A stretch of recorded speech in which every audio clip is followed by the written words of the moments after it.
మొద నష్టపోడు నోట్లో దుమ్ము కట్టిపోయింది చూడు. పోనీలే వదినా, కొత్తగొచ్చినోళ్ళు నెలకి 2500 ఎంట్రీ. నీకేమైనా నచ్చినాయా? ఇచ్చినట్టే. ఇప్పుడు ఇంకా సంవత్సరానికి లచ్చెత్తా అంటాడు. ఈసారి నేనైతే బీజేపీకి ఓటు గుద్దుడే. కొత్తగా వచ్చినోళ్ళు లెక్క దగులుబాజీ మాటలు మోదీకి అస్సలు రావు. ఉచితంగా గ్యాస్ కనెక్షన్ ఇస్తా అన్నాడు, ఇచ్చిండు. బాత్రూములు కట్టిస్తా అన్నాడు, కట్టించిండు. ఇస్తా అన్నాడంటే ఇస్తాడంతే. కమలం గుర్తుకి ఓటేద్దాం, బీజేపీని గెలిపిద్దాం. మోడీ మన అందరి నేస్తం, బీజేపీనే గెలిపించేద్దాం. देखिए, ये जगह भर चुकी है, आगे कोई जगह नहीं है। कृपा करके वहां जो धक्के मार रहे हैं आप पीछे हटिए। दूसरा, यहां 2-3 दिव्यांग बहनें हमें आशीर्वाद देने आई हैं, उनके लिए जगह खोलिए, उनको परेशानी हो रही है।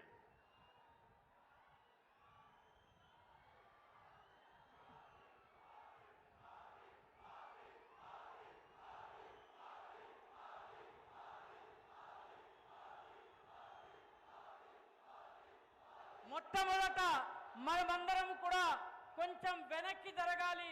ముందు స్థలం లేదు కాబట్టి అక్కడే ఉండాలి. కొందరు మహిళలు కూడా ఆశీర్వాదం ఇచ్చేందుకు వచ్చారు కాబట్టి వాళ్లకు ఎటువంటి అసౌకర్యము కలిగించకుండా క్రమశిక్షణతో ఉండాలని మోదీ గారు మనందరినీ అభ్యర్థిస్తున్నారు. यहाँ जो आगे खड़े हैं वो जरा हट जाए, उन दिव्यांग बहनों को आगे आने दीजिए।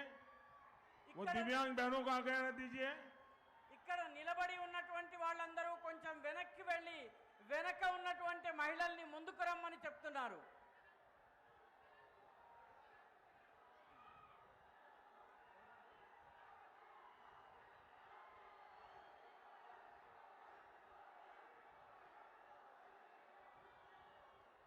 ये जो आगे हैं इनको पीछे करिए। वो जो दिव्यांग बहनें हैं उनको तकलीफ हो रही है। అక్కడ ముందున్న వాళ్ళు వెనక్కి వెళ్ళండి. వెనక దివ్యాంగులు ఉన్నారు, వాళ్ళకి ఇబ్బంది కలగకుండా వాళ్ళని ముందుకు తీసుకుని రండి. వాళ్ళకి ఇబ్బంది కలగకుండా చూడండి.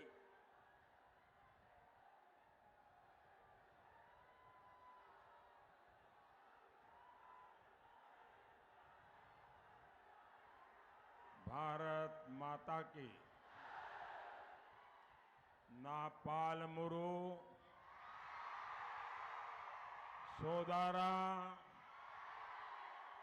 సోదారా మణిలాల్కు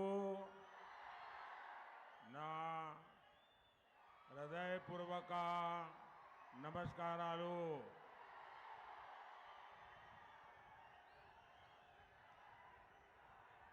माता जोगुलांबा के चरणों में मैं प्रणाम करता हूं. నా పాలమూరు సోదర సోదరీమణులకు నా హృదయపూర్వక నమస్కారాలు. తల్లి జోగులాంబకు ఆమె చరణాలకు నేను నమస్కరిస్తున్నాను. तेलंगाना के लोग जानते हैं ये चुनाव देश के भविष्य का चुनाव है. कांग्रेस और उसके जैसे दलों ने दशकों तक जनता को सिर्फ झूठे वादे किए, लेकिन अब देश मोदी की गारंटी देख रहा है. मोदी की गारंटी मतलब विकास की गारंटी. मोदी की गारंटी मतलब राष्ट्रीय सुरक्षा की गारंटी. मोदी की गारंटी मतलब विश्व में भारत के सम्मान की गारंटी. मोदी की गारंटी मतलब अगले 5 वर्षों में गरीबों के लिए 3 करोड़ नए घर बनाने की गारंटी. मोदी की गारंटी मतलब 70 वर्ष से अधिक आयु के हर बुजुर्ग को मुफ्त इलाज की गारंटी. और मोदी गारी गारंटी अंटे गारंटी गा పూర్తయ్యే గ్యారంటీ. తెలంగాణ ప్రజలకు తెలుసును, ఈ ఎన్నికలు భవిష్యత్తును నిర్ధారించే ఎన్నికలు. కాంగ్రెస్ దాని మిత్రపక్షాలు దశాబ్దాల కొద్దీ ప్రజలకు కేవలం తప్పుడు వాగ్దానాలు మాత్రమే చేస్తూ వచ్చాయి. కానీ ఇప్పుడు దేశానికి మోదీ గ్యారంటీని చూసే అవకాశం లభించింది. మోదీ గ్యారంటీ అంటే అభివృద్ధి యొక్క గ్యారంటీ. మోదీ గ్యారంటీ అంటే రాష్ట్రీయ భద్రత, జాతీయ భద్రతకు గ్యారంటీ. మోదీ గారి గ్యారంటీ అంటే భారతదేశము ప్రపంచంలో గౌరవాన్ని పొందించే గ్యారంటీ. మోదీ గారి గ్యారంటీ అంటే రాబోయే 5 సంవత్సరాలలో పేదలకు 3 కోట్ల ఇళ్లను నిర్మాణం చేసే గ్యారంటీ. మోదీ గారి గ్యారంటీ అంటే 70 సంవత్సరాల పైబడినటువంటి వృద్ధులకు పూర్తిగా ఉచితంగా చికిత్స చేసే గ్యారంటీ. మోదీ గారి గ్యారంటీ అంటే గ్యారంటీగా పూర్తయ్యే గ్యారంటీ. मैं तब तक आगे भाषण नहीं करूंगा जब तक इन बहनों की व्यवस्था नहीं होती है. मैं इन बहनों की तकलीफ नहीं देख सकता हूं. ये दिव्यांग बहनें हैं, पहले इनकी व्यवस्था करो. నేను ఇక్కడ అల్లరి తగ్గేదాకా ఆ దివ్యాంగ సోదరీమణులకు సౌకర్యప్రదంగా కూర్చునేదాకా కూడా నేను నా ప్రసంగాన్ని కొనసాగించను. కాబట్టి మౌనంగా క్రమశిక్షణతో ఉండండి, లేకపోతే మోదీ గారి ప్రసంగం ముందుకు సాగదు.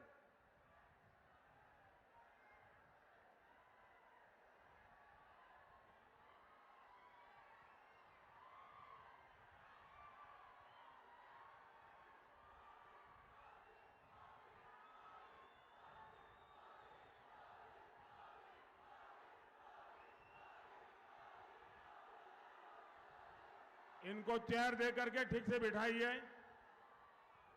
इनको बिठाइए. हाँ,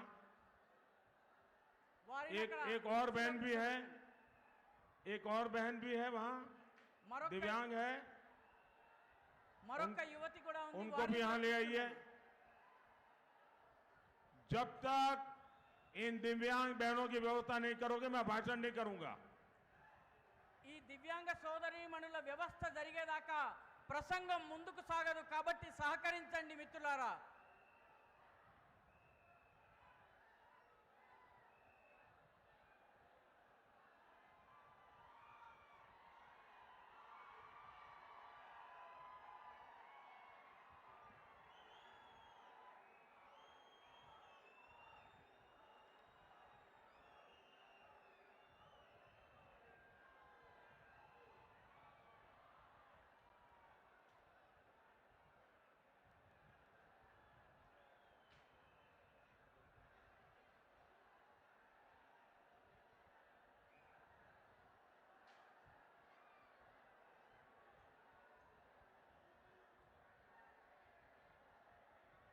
भारत माता की,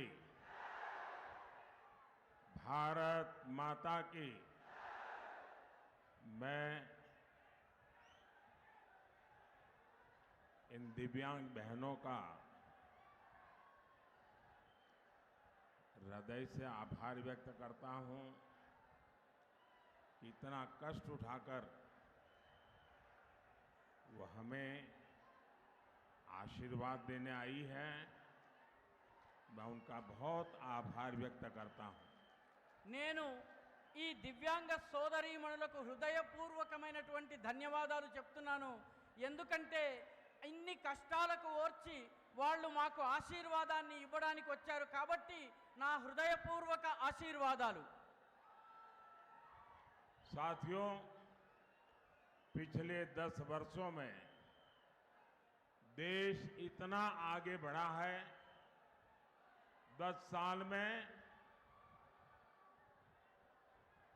हमने तेलंगाना के लिए लाखों करोड़ रुपए भेजे, लेकिन ये पैसे कहां गया?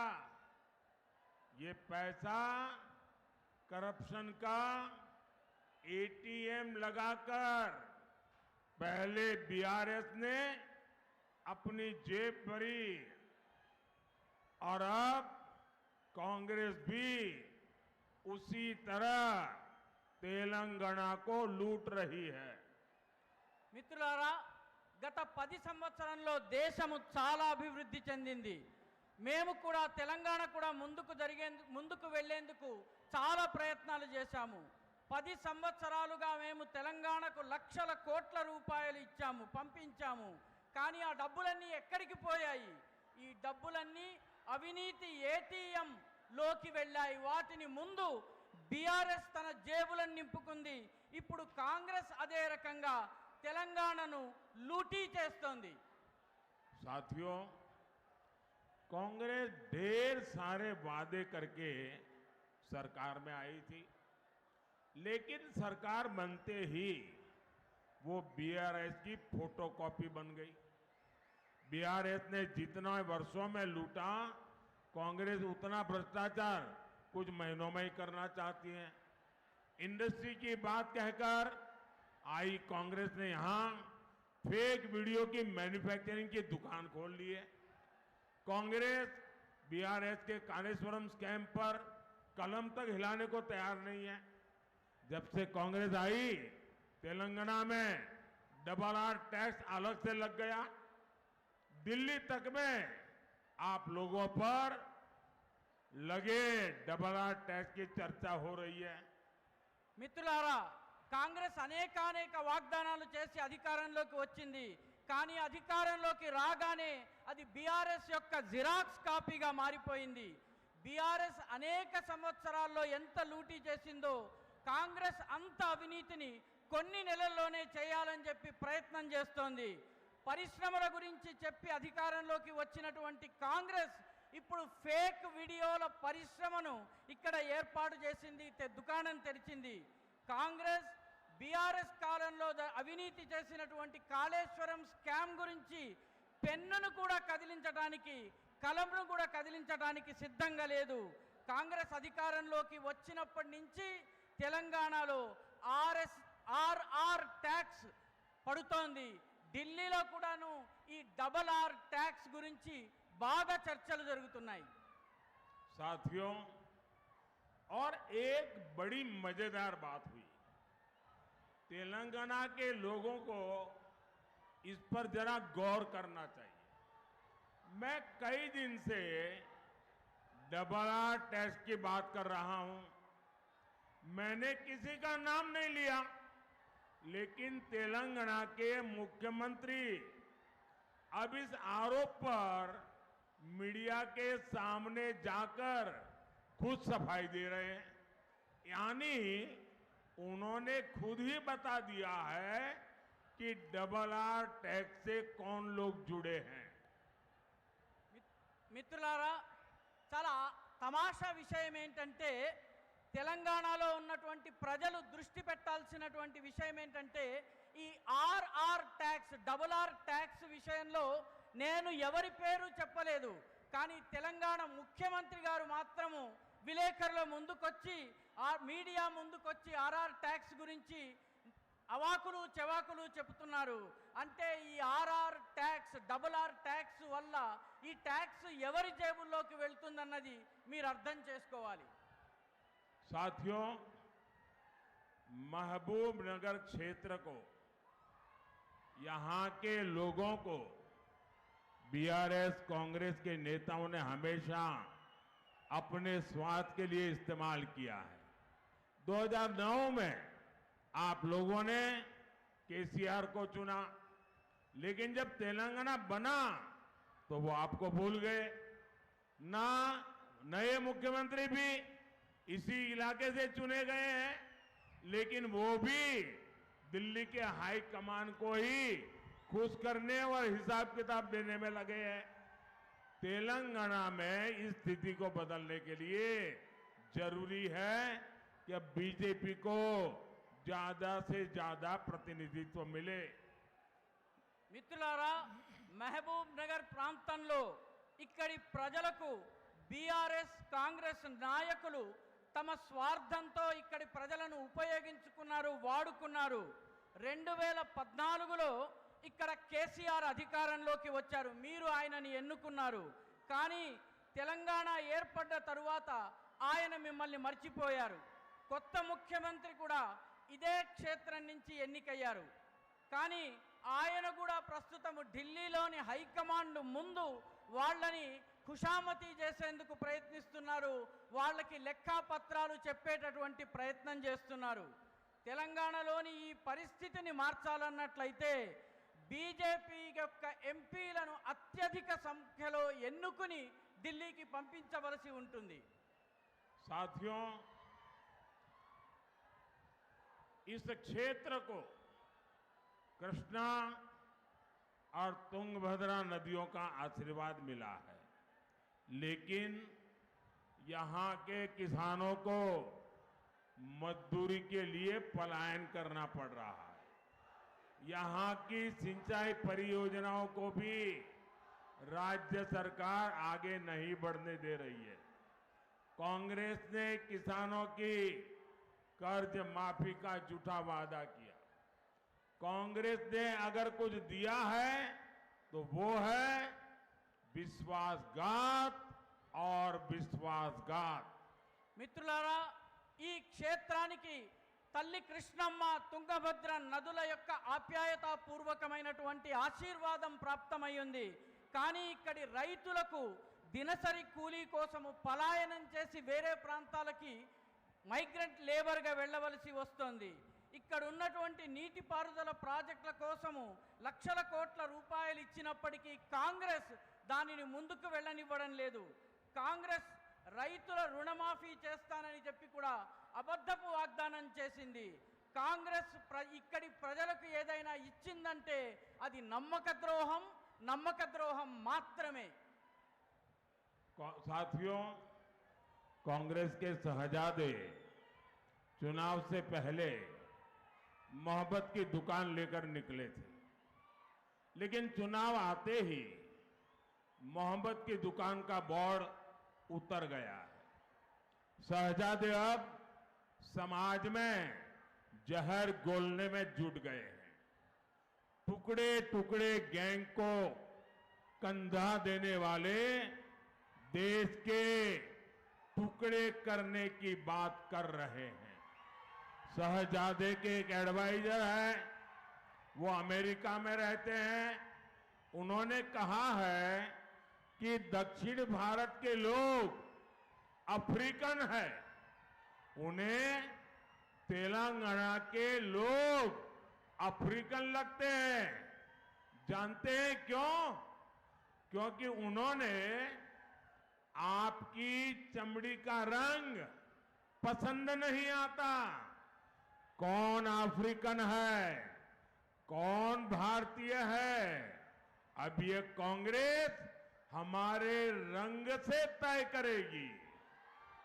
మిత్రులారా, కాంగ్రెస్ లో ఒక రాకుమారుడు ఉన్నాడు.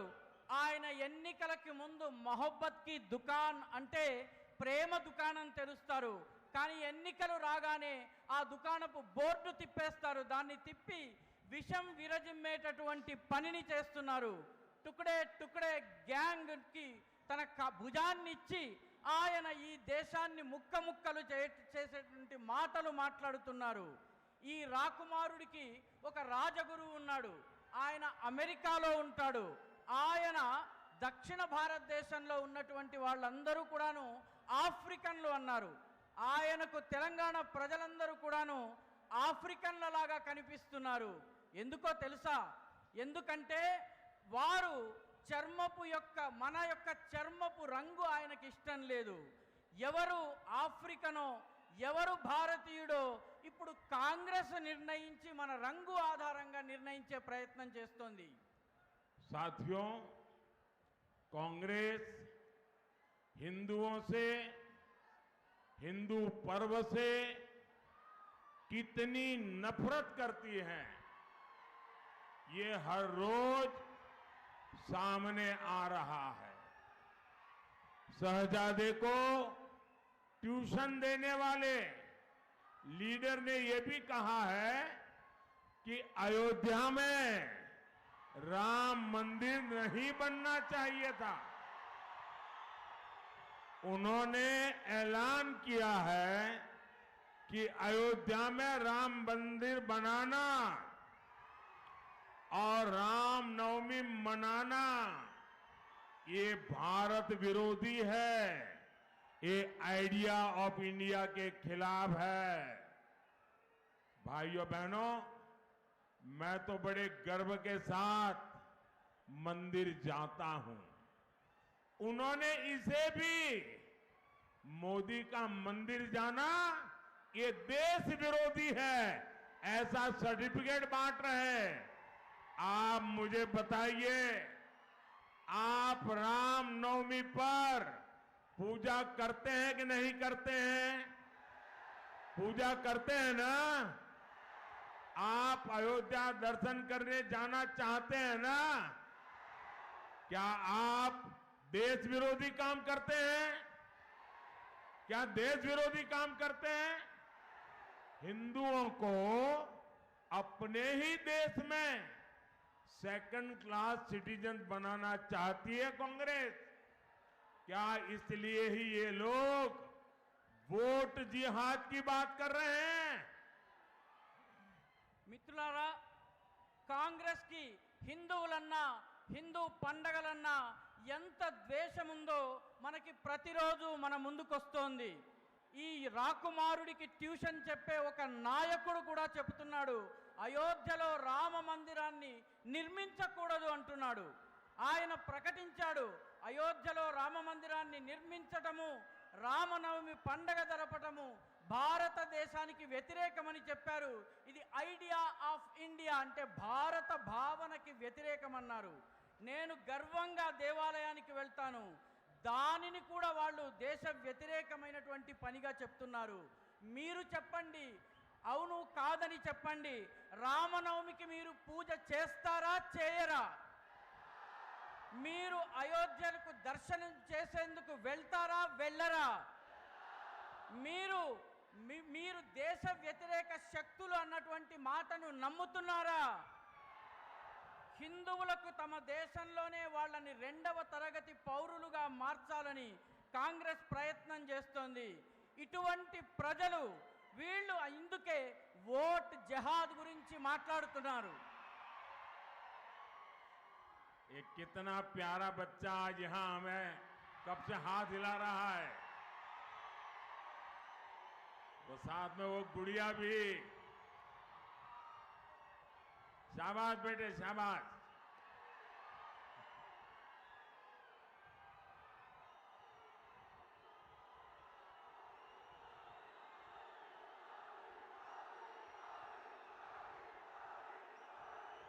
ये बच्चों का प्यार, ये भी उनको परेशान करता है। ఈ పసిపిల్లల ప్రేమ కూడా వీళ్ళందరికీ చాలా ఇబ్బందిని కలిగిస్తోంది. నా పట్ల ప్రేమను చూసి వాళ్ళు చాలా ఇబ్బంది పడిపోతున్నారు. साथियों, कांग्रेस देश को धर्म और जाति के नाम पर बांटने में जुटी हुई है। कांग्रेस जानती है रिलीजन के आधार पर रिजर्वेशन संविधान विरोधी है। कांग्रेस ये भी जानती है कि बाबा साहब ने इसका विरोध किया था। कांग्रेस ये भी जानती है कि धर्म के नाम पर आरक्षण देश को तबाह कर देगा। कांग्रेस ये भी जानती है कि इससे नाजायज कन्वर्जन कराने वालों को बढ़ावा मिलेगा। फिर भी कांग्रेस मुस्लिम आरक्षण से पीछे नहीं हट रही है, क्योंकि यही कांग्रेस का असली एजेंडा है। कांग्रेस को न हिंदुओं की परवाह है, न हमारे इस देश की परवाह है। మిత్రులారా, కాంగ్రెస్ ఈ దేశాన్ని ధర్మం పేరిట కులాల పేరిట విడగొట్టి పడగొట్టాలని ప్రయత్నిస్తోంది. కాంగ్రెస్కి తెలుసు మతం ఆధారంగా రిజర్వేషన్లు ఇవ్వడం అనేది రాజ్యాంగ వ్యతిరేకము. కాంగ్రెస్కి తెలుసు బాబాసాహెబ్ అంబేద్కర్ మతం ఆధారంగా రిజర్వేషన్లను ఇవ్వడాన్ని వ్యతిరేకించారు. కాంగ్రెస్కు ఇది కూడా తెలుసు ధర్మం ఆధారంగా రిజర్వేషన్లు ఇచ్చినట్టయితే దేశం సర్వనాశనం అవుతుంది. కాంగ్రెస్కు ఇది కూడా తెలుసు. దీనివల్ల అక్రమ మత మార్పిడులు చేసే వాళ్ళకి ప్రోత్సాహం లభిస్తుంది. అయినప్పటికీ కాంగ్రెస్ ముస్లిం రిజర్వేషన్లు ఇచ్చే విషయంలో వెనకడుగు వేయడం లేదు. ఎందుకంటే ఇదే కాంగ్రెస్ యొక్క అసలైన ఎజెండా. కాంగ్రెస్కి ఈ దేశంలోని హిందువుల పట్ల ప్రేమ లేదు, దేశం పట్ల కూడాను ఎటువంటి బాధ ప్రేమ లేదు. साथियों, कांग्रेस पार्टी मानसिकता से ही हिंदू विरोधी है। जब बीसी कम्युनिटी के आरक्षण की बात आई तो कांग्रेस ने उसका पूरा विरोध किया था और अब कांग्रेस एससी, एसटी, बीसी के रिजर्वेशन को रिलीजन के आधार पर मुस्लिमों को देने में जुटी है। तेलंगाना के लोग तो बखूबी जानते हैं, संयुक्त आंध्र प्रदेश में कांग्रेस ने कैसे मुस्लिम आरक्षण का खेल शुरू किया था। अब यही षड्यंत्र ये पूरे देश में करना चाहते हैं। क्या आप एससी, एसटी, बीसी को मिलने वाला रिजर्वेशन कांग्रेस को लूटने देंगे क्या? छीनने देंगे क्या? और इसलिए आपको मेरी एक बात याद रखनी है, मेरी ये बात भूलना मत। और मेरी बात याद रखना, वंचित का जो अधिकार है, वंचित का जो अधिकार है, मोदी उसका चौकीदार है।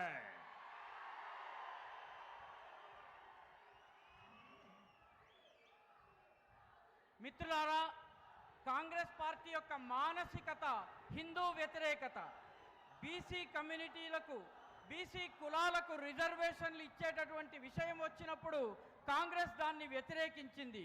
అదేవిధంగా ఎస్సీ, ఎస్టీ, బీసీల రిజర్వేషన్ని ఆపి మతం ఆధారంగా ముస్లింలకు రిజర్వేషన్ ఇచ్చేటటువంటి ప్రయత్నం చేస్తోంది. తెలంగాణ ప్రజలకు చాలా స్పష్టంగా తెలుసు, అవిభక్త ఆంధ్రప్రదేశ్లో కాంగ్రెస్ ఏ రకంగా ముస్లిములకు రిజర్వేషన్ ఇచ్చే ఆటను మొదలుపెట్టిందో. ఇప్పుడు ఇదే కుట్రను దేశమంతా వ్యాపింపజేసే ప్రయత్నం చేస్తోంది. జవాబు చెప్పండి మిత్రులారా, మీరు ఎస్సీ, ఎస్టీ, బీసీలకు లభించే రిజర్వేషన్లను కాంగ్రెస్ లాక్కునేందుకు ప్రయత్నిస్తే ఊరుకుంటారా? అందుకే మీరు గుర్తుపెట్టుకోండి, మర్చిపోకుండా గుర్తుపెట్టుకోండి, వంచితుల అధికారాలను, హక్కులను కాపాడేందుకు మోదీ వాటి విషయంలో చౌకీదారుగా ఉంటారు. మోదీ గారి చౌకీదారీలో ఈ హక్కులు ఎవరూ అపహరించలేరు. साथियों, मुस्लिम आरक्षण के लिए पूरी ताकत लगा रही कांग्रेस, दूसरी तरफ मादिगा समाज की आवाज सुनने को तैयार नहीं है। हमारे मादिगा भाई बहन राष्ट्रहित को सर्वोपरि रखते हैं। ये कांग्रेस के वोट बैंक नहीं है, इसलिए उन्हें उनका अधिकार देने का कांग्रेस विरोध कर रही है। మిత్రులారా, ముస్లిం రిజర్వేషన్ల విషయంలో కాంగ్రెస్ పూర్తి శక్తిని పెట్టి పనిచేస్తోంది. కానీ అదే కాంగ్రెస్ పార్టీ మాదిగలకు రిజర్వేషన్ ఇచ్చే విషయంలో వాళ్ళ గొంతుకను కూడా వినేందుకు సిద్ధంగా లేదు. మన మాదిగ సోదర సోదరీమణులు జాతి యొక్క ప్రయోజనాలని, దేశం యొక్క ప్రయోజనాలను అన్నిటికన్నా ముఖ్యమైనదిగా భావిస్తారు. కానీ వీళ్ళు కాంగ్రెస్ పార్టీ యొక్క ఓటు బ్యాంక్ కాదు. అందుకే వీళ్లకు అధికారం ఇచ్చే విషయంలో కాంగ్రెస్ చాలా గట్టిగా వ్యతిరేకిస్తోంది. साथियों, कांग्रेस के विकास विरोधी और देश विरोधी एजेंडे के सामने एक ही चट्टान है, एक ही चट्टान है। वो चट्टान है आपका मोदी।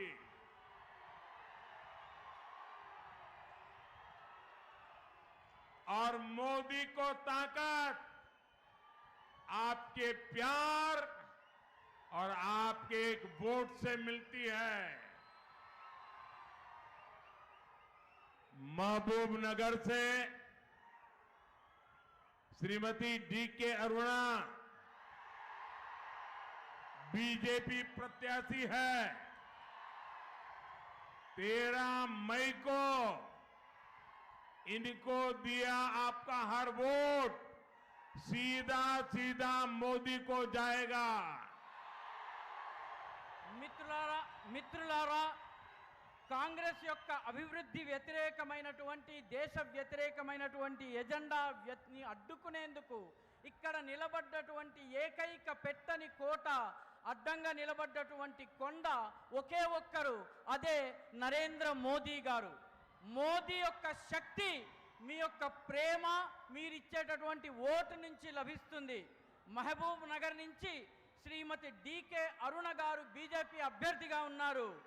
మే 13వ తారీఖున వారికి వేసే ప్రతి ఓటు నేరుగా నా దగ్గరకు వస్తుంది. यहां पर एक बेटी शायद एक तस्वीर लेकर के आई है, वो शायद मुझे देना चाहती है। मैं चाहूंगा कि उस बेटी से वो तस्वीर जरा मेरे तक पहुंचा दीजिए। इधर राइट साइड पे ఇక్కడ ఒక బాలిక ఒక బొమ్మను నాకు ఇవ్వాలనుకుంటోంది. దానిని నేరుగా నా దగ్గరికి పంపించండి. थैंक यू बेटा, तुमने अपना नाम लिखा है इसके पीछे, मैं तुम्हें चिट्ठी भेजूंगा। लिखा है, शाबाश, मैं तुझे चिट्ठी भेजूंगा। నీ పేరు గనక రాసినట్టయితే నీకు లేఖ ద్వారా నేను మళ్ళీ సమాచారం పంపిస్తాను అని చెప్తున్నారు. साथियों,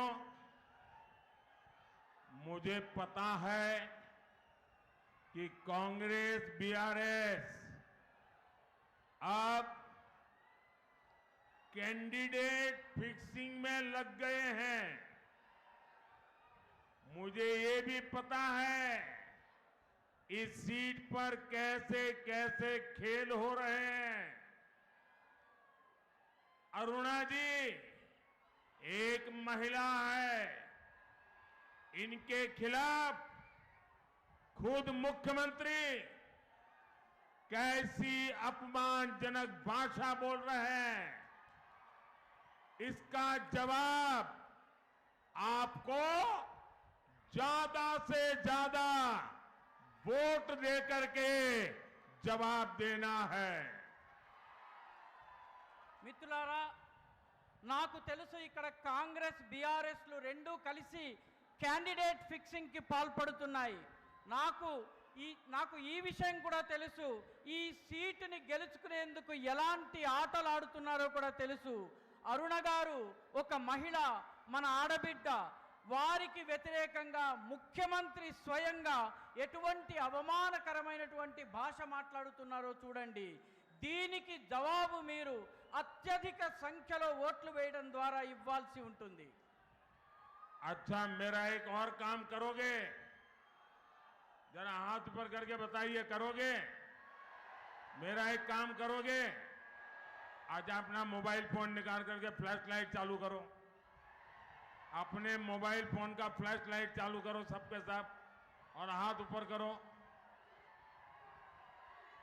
सबके सब। अपने मोबाइल फोन को फ्लैश लाइट चालू करिए साहब। ये मंच वाले भी करिए। मेरा एक काम करोगे? जोर से जवाब दीजिए, मेरा एक काम करोगे? पक्का करोगे? यहां से जाने के बाद तेलंगाना के ज्यादा से ज्यादा परिवारों में जाना और जाकर के कहना, अपने मोदी जी आए थे,